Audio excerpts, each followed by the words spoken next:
तो साथियों, बात कुछ ऐसी थी कि सासू माँ, बहू और प्यारी सी दीदी एक नए नए बने शानदार बंगले में रहने आई थीं।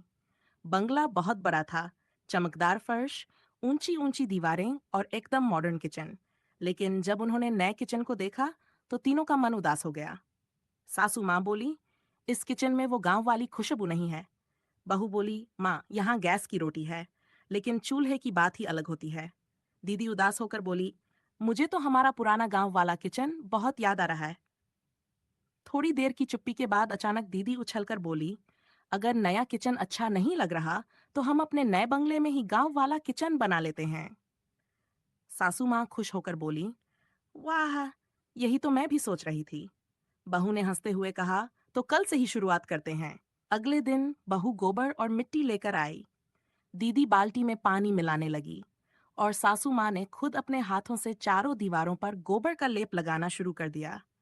पूरा किचन कुछ ही देर में मिट्टी की सौंधी खुशबू से महक उठा। फिर नीचे जमीन पर ईंटें जमाई गईं। दीदी एक एक करके ईंटें पकड़ाती रही, बहू माप देखकर चूल्हे का आकार बनाती रही और सासू माँ ईंटों से दीवार खड़ी करती रहीं। धीरे धीरे एक सुंदर सा देसी चूल्हा तैयार हो गया। जब पहली बार उसमें लकड़ियां रखकर आग जलाई गई, तो टिमटिम करती आग देखकर दीदी खुशी से ताली बजाने लगी। बहू ने आटा गूंथा, दीदी ने रोटी बेली और सासू माँ ने पहली रोटी चूल्हे पर डाली।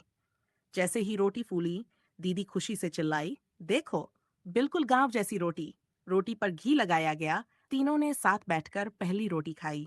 सासू माँ की आंखों में आंसू आ गए। आज तो मुझे फिर से अपने पुराने दिन याद आ गए। बहू मुस्कुराकर बोली, माँ, अब हमारा बंगला सच में घर बन गया है। दीदी खुशी से बोली, अब मैं रोज चूल्हे पर ही रोटी बनाऊंगी। इसके बाद उन्होंने किचन में मिट्टी के घड़े रखे, दीवारों पर गांव की सजावट की और एक कोने में तुलसी का पौधा भी लगा दिया। अब वह किचन मॉडर्न नहीं रहा, वह बन गया एक सच्चा गांव वाला किचन।